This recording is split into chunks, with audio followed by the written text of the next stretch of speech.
Sabe quando a gente fecha um negócio, tipo um aluguel, a compra de um celular, e parece que tudo que importa tá ali no papel? E se eu dissesse que as regras mais importantes de qualquer acordo são, na verdade, invisíveis? Pois é, hoje a gente vai mergulhar nesse contrato não escrito que existe por trás de toda assinatura, descobrindo os deveres ocultos que podem mudar o jogo todo.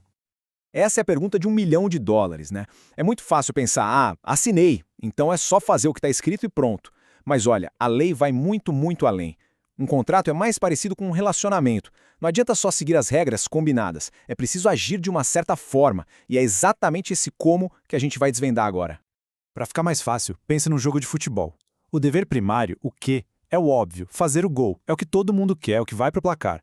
Mas, para jogar, existem os deveres gerais, que é o como se joga. São as regras. Não pode pôr a mão na bola, tem que ter fair play, respeitar o adversário. Essas regras existem antes mesmo do apito inicial e valem para todo mundo. No direito, a lógica é a mesma. Então, para a gente entender esse contrato invisível, vamos focar em 5 pilares. Quais uns superpoderes do direito? Primeiro, a boa-fé, que é a base da honestidade. Depois, a função social, para lembrar que nenhum contrato vive isolado do mundo. Aí vem a equivalência, para buscar justiça, o dever de informar, para ter tudo às claras, e, por fim, o dever de cooperar, para que todo mundo jogue no mesmo time. Preparados? Vamos lá! E a gente começa pelo alicerce de tudo, a regra de ouro que sustenta todo o resto, a famosa boa-fé. O pulo do gato aqui está na palavra objetiva. Não estamos falando de ter boas intenções lá no fundo do coração. A lei não lê mentes, né? Boa-fé objetiva tem a ver com comportamento, com o que se faz. É como se existisse um manual não escrito de conduta, e a pergunta é sempre, uma pessoa honesta e leal agiria dessa forma nessa situação? É esse o padrão que se espera. E essa ideia toda se apoia em 3 mandamentos bem práticos. Primeiro, proteção. Basicamente, não faça nada que possa prejudicar o outro. Segundo, informação. Jogue limpo, seja transparente, abra o jogo. E terceiro, lealdade. Não crie uma expectativa para depois, do nada, frustrar a pessoa. Parece simples, né? Mas é de uma força incrível. Isso nos leva direto para um dos princípios mais elegantes do direito. Eu sei, essa frase em latim parece coisa de outro mundo, mas a ideia por trás dela é algo que a gente aprende desde cedo. Esse exemplo do aluguel é perfeito. Basicamente, a frase em latim quer dizer que ninguém pode ir contra o próprio ato. Se uma pessoa age de um jeito por muito tempo, criando uma confiança na outra de que as coisas são assim, ela não pode, de uma hora para outra, mudar de ideia e prejudicar quem confiou nela. É a proibição do famoso comportamento contraditório. Ok, então já entendemos que precisamos agir com honestidade e coerência. Agora, vamos dar um passo para trás, um zoom out, porque, veja bem, nenhum contrato é uma ilha. Vamos entender como cada acordo que a gente faz se encaixa no grande quebra-cabeça da sociedade. A ideia aqui é bem direta. A liberdade de um não pode atropelar o direito de todos. Um contrato não pode ser usado para prejudicar a comunidade ou para ir contra valores que são importantes para a sociedade.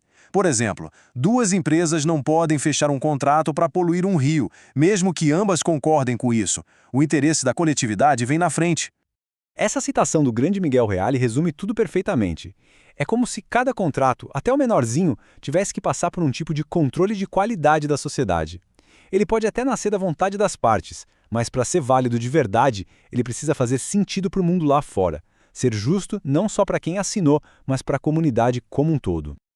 E falando em justiça, como a gente garante que um contrato seja justo na prática? Isso nos leva ao próximo princípio, que funciona como uma balança, sempre tentando garantir que ninguém saia explorado. Aqui a gente vê uma das maiores evoluções do direito. Antigamente, a lei era meio que um juiz de boxe que só dizia "se virem aí", tratando um peso-pena e um peso pesado como se fossem iguais. Essa é a tal da igualdade formal. Hoje em dia a coisa mudou. A lei entra no ringue para equilibrar a luta. Ela reconhece que as pessoas e empresas têm forças diferentes e, por isso, intervém para garantir um resultado justo. Isso é o que a gente chama de equivalência material. Agora vamos falar de uma coisa que, nossa, todo mundo detesta: as letras miúdas. No mundo com tanta informação, a clareza virou uma obrigação legal. Não basta só falar, é preciso garantir que o outro lado entendeu. Para uma informação ser considerada válida pela lei, ela precisa passar por um checklist de 3 pontos. Primeiro, tem que ser adequada, ou seja, clara, sem aquele juridiquês que ninguém entende. Segundo, tem que ser suficiente, contar a história completa, não só as partes boas. E terceiro, claro, tem que ser veraz, tem que ser verdade. Se falhar em um desses pontos, a comunicação falhou. E as consequências de falhar nisso podem ser gigantescas. O caso da indústria do tabaco é talvez o exemplo mais radical. Eles sabiam dos riscos, tinham a informação e esconderam o jogo. Essa violação do dever de informar custou vidas e serve como um lembrete pesado, até hoje, de que transparência não é uma escolha, é uma obrigação. Chegamos na nossa última grande regra não escrita. Ela é um convite para a gente abandonar a ideia de que um contrato é uma guerra, onde um ganha e o outro perde. A ideia é enxergar o contrato como a construção de uma ponte, onde os dois lados precisam trabalhar juntos para chegar no destino. Isso muda tudo. A ideia de cooperação diz que, a partir do momento em que um contrato é fechado, as duas partes estão no mesmo time. O objetivo é um só, e todo mundo tem a obrigação de se ajudar para chegar lá. O sucesso de um lado é também o sucesso do outro. E cooperar tem duas faces. A primeira é a de fazer. Se uma empresa vende um software, ela tem que dar o treinamento para a pessoa conseguir usar. A segunda é a de não fazer. Essa mesma empresa não pode criar obstáculos que dificultem o uso do programa. É uma via de mão dupla, ajudar ativamente e, ao mesmo tempo, não atrapalhar. De adversários, as partes se tornam parceiras.